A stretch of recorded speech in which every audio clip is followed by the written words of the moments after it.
આમ ફાટેલ તૂટેલ ધોતી ને આમ છગડા મારેલી પહેરેલી હતી. એટલે ગુરુજીને પિતાની પરિસ્થિતિ બહુ નબળી લાગે છે.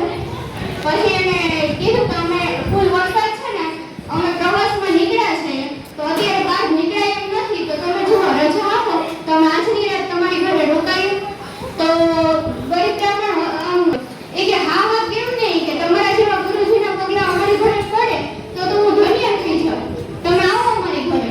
પછી એને આશરો દીધો એટલે ત્યાં શિષ્ય અને ગુરુ બંને રાત રોકાણા ને ગુરુદેવે એના ઘર સામે જોયું તો ખાલી જોતા પૂરતી વસ્તુ હતી, બહુ કઈ જમી વસ્તુ એના ઘરમાં દેખાડી નહીં.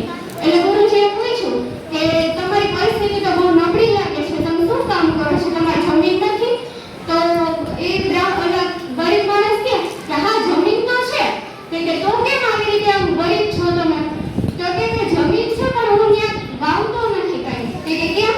તો કે ગામવાળાનું કહેવાનું એમ છે કે એ જમીન છે એ બંજર છે, એને ત્યાં કાંઈ પણ વસ્તુ ઉગતી નથી, તો શું ખોટી મહેનત કરે?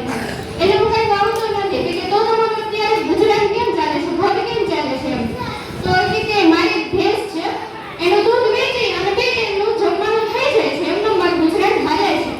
તો ગુરુજી કે હા ઠીક વાંધો નહીં, ચાલો રાત બહુ થઈ ગઈ છે, સૂઈ જાય.